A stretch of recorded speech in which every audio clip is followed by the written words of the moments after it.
बातमी राहुल गांधी यांच्या संदर्भातली। राहुल गांधी यांना जामीन मंजूर करण्यात आलेला असून भिवंडी कोर्टातली पुढची सुनावणी 28 जानेवारीला होणार आहे। मृत्युंजय सिंग सध्या आपल्या सोबत आहेत। मृत्युंजय, काय झालं कोर्टामध्ये? कोर्टाने काय म्हटलं? नंदा 10:30 वाजता राहुल गांधी कोर्टात हजर झाले आणि 10:40 वर ते कोर्टरूम मध्ये गेले। त्यांचे वकील आधीच आले होते, पण जे फिर्यादी होते, तक्रारदार होते, ते आले नव्हते कारण ते ट्रॅफिक मध्ये अडकले होते। 11 वाजेपर्यंत आले आणि 11 वाजता कोर्टाची सुनावणी सुरू झाली।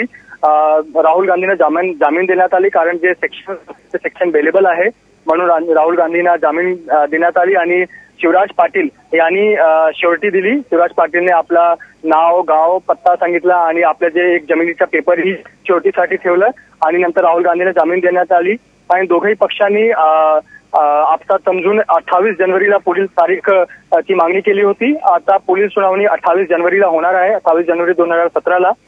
नंदा, या दरम्यान जे तक्रारदार आहेत त्यांच्या वकिलांनी एक वक्तव्य मांडलं। त्यांनी सांगितलं की जर राहुल गांधी माफी मागायला तयार आहेत आणि पुढे कधी अशा प्रकारचं संभाषण करणार नाही तर आम्ही केस परत घ्यायला तयार आहोत, असाही वक्तव्य दिलं। पण राहुल गांधीच्या वकीलने पुढची तारीख मागितली आणि आता पुढील सुनावणी 28 जानेवारीला होणार आहे।